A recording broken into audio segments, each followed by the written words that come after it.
Assalamualaikum warahmatullahi wabarakatuh. Saya Zaini Gani dari Lokal 25B1 dengan NIM 250104010179. Jadi kali ini saya akan menjelaskan tentang middle test ilmu dakwah yang dibina oleh Ibu Rizkiatul Hasanah. Jadi pada mind mapping pertama ini, ilmu dakwah memiliki 4 cabang pembahasan, yaitu tentang pertama, tinjauan umum tentang ilmu dakwah, yang kedua, konsepsi dan posisi dasar hukum, fungsi dan tujuan dakwah, yang ketiga, proses dan unsur-unsur dakwah, dan yang keempat, objek studi ilmu dakwah. Namun, mind mapping ini masih bisa kita breakdown lagi agar bisa menjadi seperti ini. Yang pertama, tinjauan umum ilmu dakwah, yang kedua, konsepsi dakwah, yang ketiga, proses dasar hukumnya dakwah, yang keempat, fungsi dakwah, yang kelima, tujuan dakwah, yang keenam, prosesnya, yang ketujuh, unsur-unsurnya, dan yang terakhir atau yang kedelapan adalah objek studi dakwah. Masuk ke materi yang pertama, yaitu tinjauan umum ilmu dakwah. Dakwah merupakan salah satu aktivitas fundamental dalam ajaran agama Islam yang memiliki fungsi menjaga, menyebarkan, dan menginternalisasi nilai-nilai keislaman dalam kehidupan umat manusia. Dalam konteks modern, dakwah tidak lagi terbatas pada aktivitas seperti ceramah ataupun khutbah, tetapi sudah berkembang mengikuti dinamika sosial dan teknologi. Dakwah sendiri juga adalah salah satu aktivitas fundamental dan kewajiban utama dalam ajaran agama Islam yang ditujukan kepada setiap muslim sesuai kemampuannya masing-masing.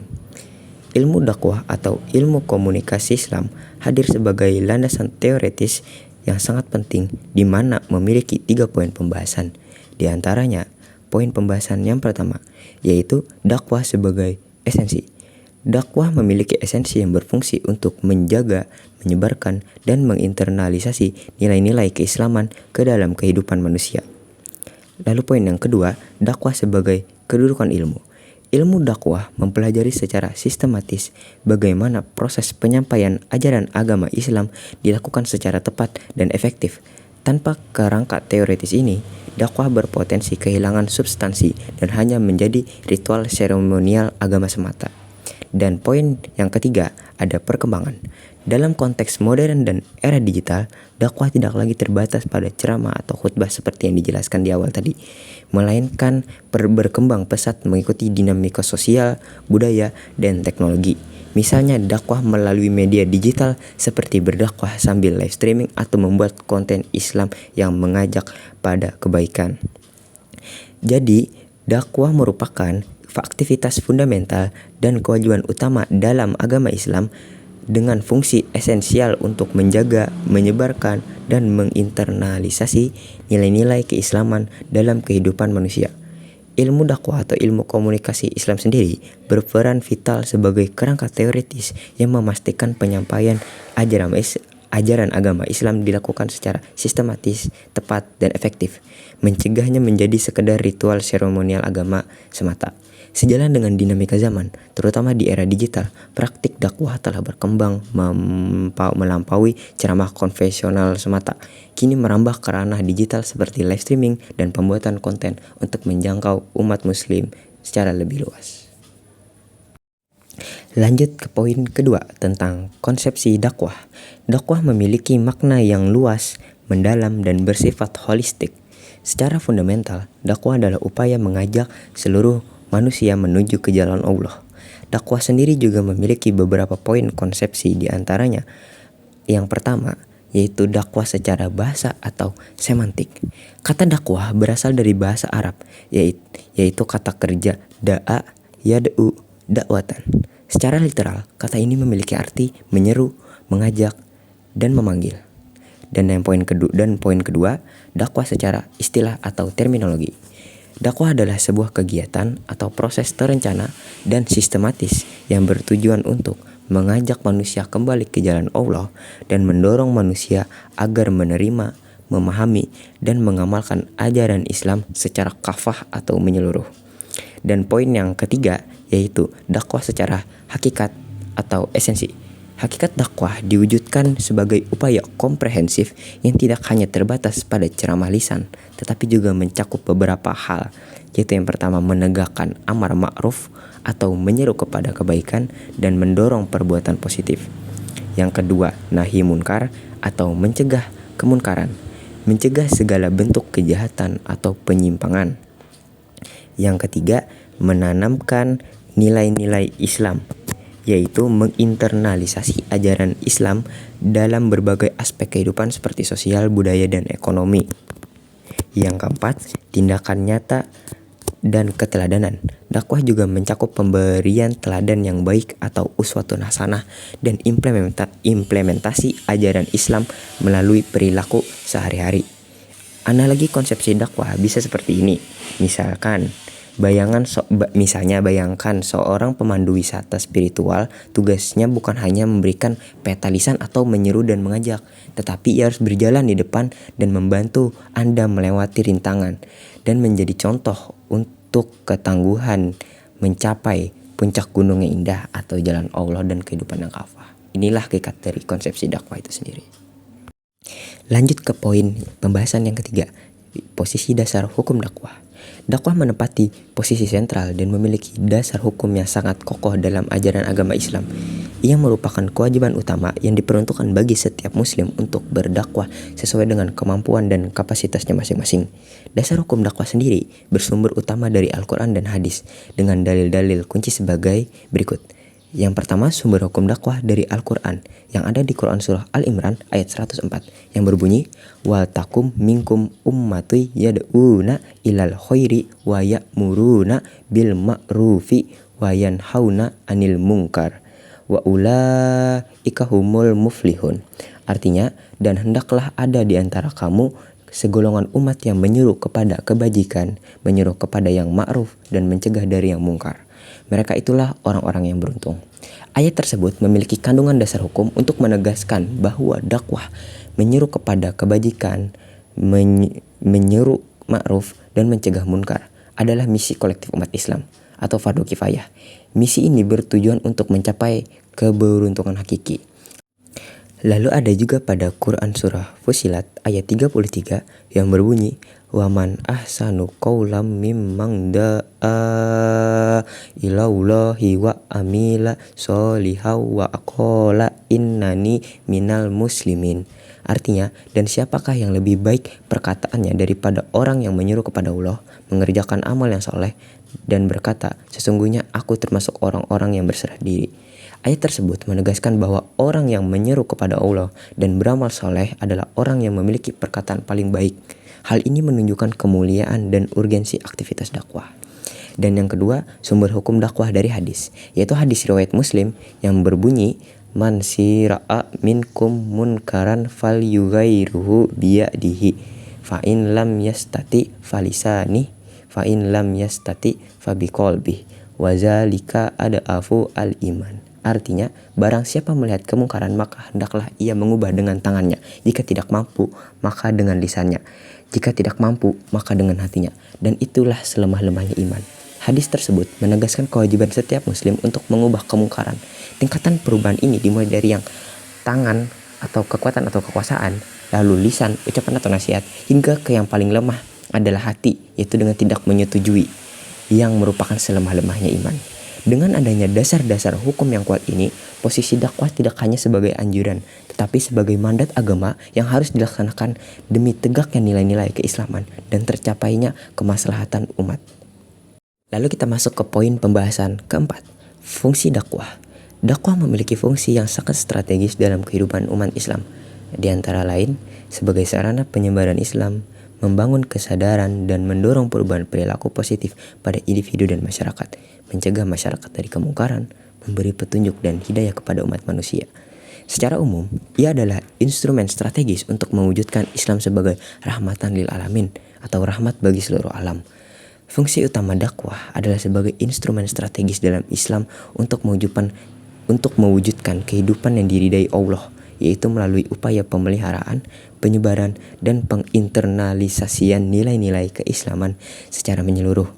Ia berfungsi ganda, yaitu sebagai sarana edukasi untuk membangun kesadaran dan pengetahuan umat, sekaligus sebagai agen perubahan sosial atau agent of change yang mengarahkan masyarakat pada perbaikan moral, etika, dan peradaban, sehingga pada akhirnya Islam benar-benar terwujud sebagai rahmatan lil alamin atau rahmat bagi seluruh alam.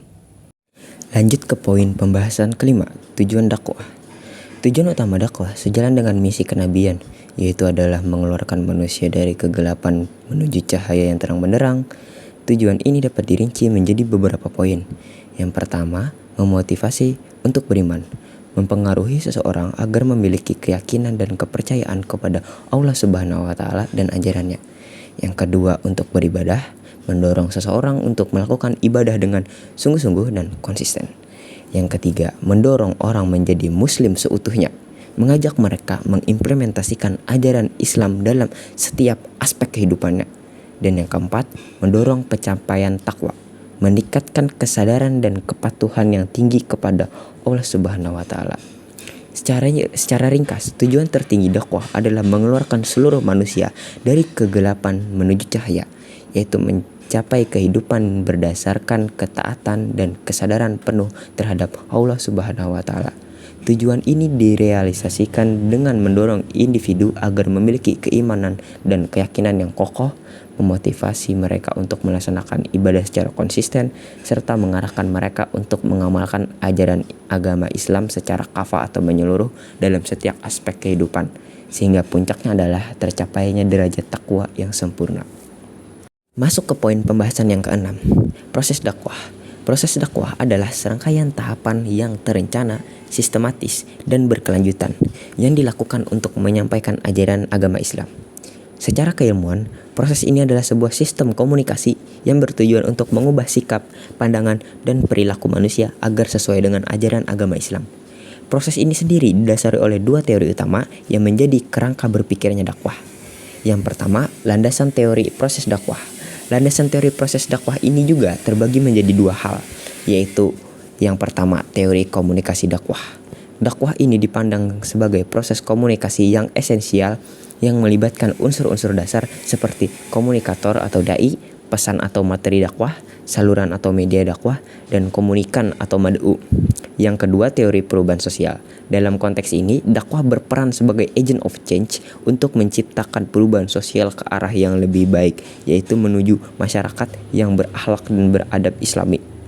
Teori kedua yang menjadi kerangka berpikirnya dakwah yaitu metode rujukan utama berdasarkan Quran surah An-Nahl ayat 125. Dalam menjalankan prosesnya, dakwah harus menggunakan metode yang paling efektif seperti yang dirujuk dalam Quran surah An-Nahl ayat 125 tadi. Metode ini meliputi hikmah atau kebijaksanaan, yaitu menyampaikan pesan dakwah dengan cerdas sesuai dengan kondisi dan latar belakang mad'u atau komunikan tadi, serta memilih waktu dan tempat yang tepat. Mau'izah hasanah atau nasihat yang baik, yaitu memberikan nasihat yang lembut, menyentuh hati, dan disampaikan dengan cara yang penuh kasih sayang serta tanpa menggurui. Dan mujadalah bilati hiya ahsan atau bertukar pikiran, berdebat dengan cara yang lebih baik, yaitu melakukan dialog atau perdebatan dengan lawan bicara secara santun, berlandaskan argumen yang kuat dan bertujuan untuk mencari kebenaran, bukan untuk saling menjatuhkan. Dengan mengintegrasikan teori komunikasi tadi, teori perubahan sosial, dan metode yang diajarkan oleh Al-Quran, proses dakwah menjadi efektif, kontekstual, dan mencapai sasaran perubahan perilaku yang dituju. Masuk ke poin pembahasan yang ketujuh, unsur-unsur dakwah. Proses dakwah yang efektif adalah hasil dari interaksi yang terencana antara sejumlah unsur pokok yang saling mempengaruhi dan berkesinambungan. Menurut Profesor Dr. Muhammad Ali Aziz, dakwah melibatkan 6 unsur utama dalam perspektif keilmuan dakwah. Unsur-unsur ini adalah komponen yang harus dikuasai untuk menganalisis efektivitas dan proses dakwah secara menyeluruh. Yang pertama, dai atau pelaku dakwah atau komunikator. Ia adalah orang yang melaksanakan dakwah. Dai harus memiliki wawasan yang luas, kemampuan intelektual dan spiritual yang kuat, serta menjadi teladan yang baik atau uswatun hasanah. Yang kedua, mad'u atau sasaran dakwah atau komunikan. Orang atau kelompok yang menjadi tujuan dakwah, pemahaman terhadap karakteristik sosial, budaya, pendidikan, psikologis, dan kebutuhan mad'u sangat penting agar pesan dakwah dapat diterima. Yang ketiga, maddah atau materi dakwah atau pesan, yaitu substansi ajaran yang disampaikan mencakup akidah, syariah, dan akhlak. Sumber utama adalah Al-Quran dan As-Sunnah, dan materi harus relevan dengan isu-isu kontemporer dan kebutuhan mad'u itu sendiri. Yang keempat, wasilah atau media dakwah atau saluran adalah alat atau saluran yang digunakan untuk menyampaikan pesan, dapat berupa metode personal atau bilisan atau bilhal, media massa atau digital cetak, elektronik, media sosial, maupun strategi dakwah kultural. Yang kelima, tarikah atau metode dakwah atau cara, yaitu cara dai menyampaikan mad'ah atau pesan kepada mad'u. Merujuk pada Quran surah An-Nahl ayat 125, meliputi hikmah atau kebijaksanaan, mau'izah hasanah atau nasihat yang baik, dan mujadalah bilal hiyat ahsan atau bertukar pikiran yang terbaik.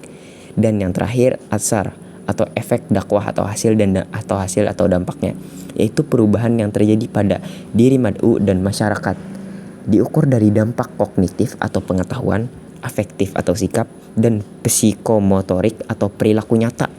Keberhasilan puncaknya adalah terwujudnya amar ma'ruf nahi munkar secara nyata. Analogi untuk memahami interaksi antar unsur dakwah. Bayangkan seluruh aktivitas ini layaknya proses memasak makanan yang dilakukan oleh seorang koki profesional. Pertama, dai adalah juru masak atau chef yang merupakan pelaksana utama. Ia harus memiliki keahlian, integritas, dan pengetahuan tentang resep agar proses berhasil. Kedua, bahan yang diolah adalah mad'ah, yaitu resep dan bahan baku. Ini adalah konten pesan yang harus autentik atau bersumber dari Al-Quran dan hadis, dan bahannya harus segar atau relevan dengan kondisi kontemporer. Chef akan mengaplikasikan tarikah atau metode dakwah yang diibaratkan sebagai teknik memasak atau direbus, digoreng, atau dipanggang untuk memastikan pesan disampaikan dengan cara yang paling tepat dan menghasilkan rasa terbaik atau hikmah, mau'izah hasanah. Semua ini dilakukan menggunakan wasilah, yaitu alat memasak, dan wadah penyajian seperti panci, kompor, atau media sosial yang berfungsi sebagai channel untuk menyajikan pesan. Tentu saja, chef harus selalu memperhatikan mad'u atau pelanggan makanannya. Ia harus tahu preferensi, alergi, dan kondisi pelanggan agar hidangan disajikan sesuai dengan selera dan dapat diterima dengan baik. Tujuan akhir dari seluruh proses ini adalah atsar atau efek dakwah yang terwujud sebagai kepuasan dan kesehatan pelanggan. Pelanggan tidak hanya kenyang atau paham, tetapi juga puas atau beriman dan sehat atau mengamalkan, yang merupakan manifestasi dari tujuan hakiki dakwah. Masuk ke poin pembahasan yang ke-8 atau yang terakhir. Objek studi dakwah. Ilmu dakwah sebagai disiplin ilmu memiliki dua objek kajian utama yang harus dikuasai oleh setiap pelaku dakwah, yaitu yang pertama, objek material. Objek material adalah objek yang berfokus pada apa atau isi yang didakwahkan. Ini adalah fondasi dari pesan dakwah itu sendiri. Contoh fokus kajiannya, isi dakwah itu sendiri yaitu ajaran-ajaran agama Islam yang bersumber dari Al-Quran dan hadis, serta nilai-nilai Islam yang diaplikasikan dalam berbagai dimensi kehidupan, sosial, budaya, ekonomi, politik. Kepentingan menentukan kualitas dan relevansi pesan dakwah yang disampaikan. Yang kedua, objek formal. Objek formal merupakan objek yang berfokus pada bagaimana atau cara dakwah itu dilakukan. Ini adalah strategi penyampaian pesan. Contoh fokus kajiannya, proses dan metode penyampaiannya pesan dakwah agar sampai secara efektif kepada mad'u. Hal ini mencakup teknik komunikasi, pendekatan dakwah, media yang digunakan, dan strategi interaksi. Kepentingan memastikan isi dakwah tepat sasaran dan mampu memotivasi perubahan positif. Analogi untuk mempermudah pemahamannya bisa seperti koki profesional. Seorang koki profesional tidak hanya menguasai resep terbaik dan bahan terbaik atau yang mewakili objek material, yaitu ajaran agama Islam yang benar dan substansial, tetapi juga menguasai teknik memasak, presentasi, dan strategi penjualan yang mewakili objek formal, yaitu metode penyampaian, agar masakannya diterima, disukai, dan menghasilkan dampak bagi penikmatnya. Jadi kita masuk ke kesimpulan dan penutup. Jadi, dakwah merupakan kewajiban fundamental umat Islam dan dipahami sebagai proses komunikasi Islam yang sistematis dan terencana, di mana ilmu dakwah berfungsi sebagai landasan teoretis untuk mencapai efektivitas. Secara konsepsi, dakwah adalah seruan dan ajakan kepada manusia untuk kembali ke jalan Allah, yang secara hukum wajib dilaksanakan berdasarkan Al-Quran dan hadis dengan tujuan utama mengantar manusia dari kegelapan menuju cahaya kebenaran, serta mencapai takwa seutuhnya melalui penegakan amar ma'ruf nahi munkar.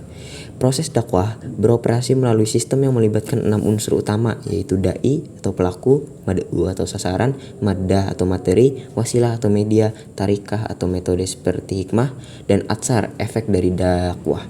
Yang menjadi fokus dalam objek studi dakwah meliputi objek material atau isi ajaran agama Islam dan objek formal teknik penyampaian pesan. Dengan demikian, dakwah merupakan gerakan yang harus selalu relevan dan adaptif, mengintegrasikan substansi ajaran dengan strategi komunikasi yang tepat untuk membawa perubahan positif di tengah masyarakat. Sekian, terima kasih.